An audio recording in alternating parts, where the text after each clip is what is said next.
नमस्कार बंधुरा आमार रिस्टिस चैनेले तुम्हादेर प्रत्येकके जानाई स्वागत। आज के तुम्हादेर साथे एकटा सहज सरल रेसिपि शेयर करब जा भातेर साथे खेते लागे अमायिक। डिम डालेर भर्ता। एर जोन्नो आमी 1 काप परिमाणे मसुर डाल निये नियेछि। मसुर डाल एबार 2-3 बार भालो मतन धुए 15 मिनिटेर जोन्नो रेखे दिलाम।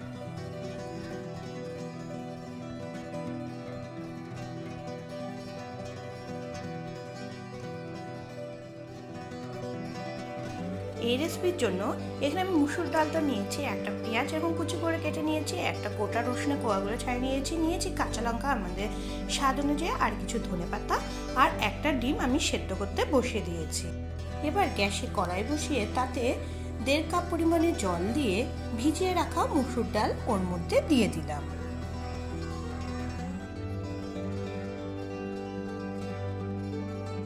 দিয়ে দিলাম 1 চামচ পরিমাণ নুন। এবার দিয়ে দিলাম কয়েক কোয়া রসুন আর 2টো কাঁচা লঙ্কা। এবার আমি ঢেকে 10 মিনিটের জন্য ডাল ভালো মতন সেদ্ধ করে নিলাম। ডালের জল শুকিয়ে এসেছে, এবার আমি চেক করে নিচ্ছি ডালগুলো সেদ্ধ হয়েছে কিনা। ডাল কিন্তু ভালো মতনই সেদ্ধ হয়ে এসেছে।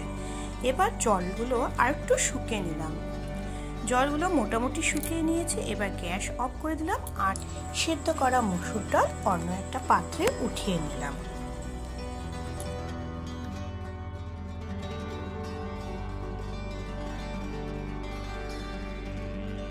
এবার কড়াইতে 2 চামচ পরিমাণে সরষের তেল দিয়ে তেল ভালো মতন গরম করে নিয়ে ওর মধ্যে দিয়ে দিলাম পেঁয়াজ কুচি আর রসুন কোয়াগুলো।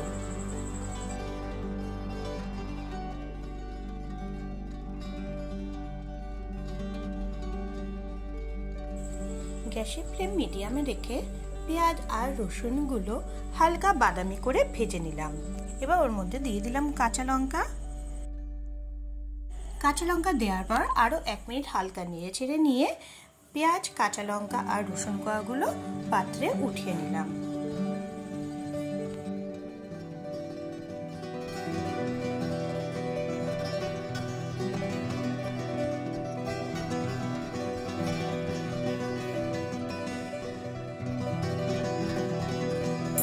এবার ওই তেলের মধ্যে দিয়ে দিলাম 2টো শুকনো লঙ্কা।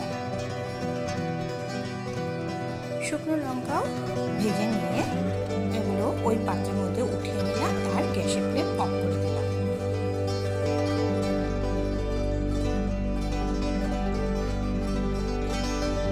আমরা ভর্তা তৈরি করার জন্য সব উপকরণ এখন একটা পাত্রের মধ্যে সাজিয়ে নিলাম। উপকরণ একটা পাত্রের মধ্যে নিয়ে উপর থেকে 1 চামচ পরিমাণে সর্ষে দিয়ে দিলাম আর দিয়ে দিলাম নুন সামান্য পরিমাণ। বন্ধুরা, তোমরা তোমাদের স্বাদ অনুযায়ী এখানে নুন আর ঝাল ব্যবহার করো। সব উপকরণ রেডি। এবার সবকিছু একসাথে মিশিয়ে নিলাম।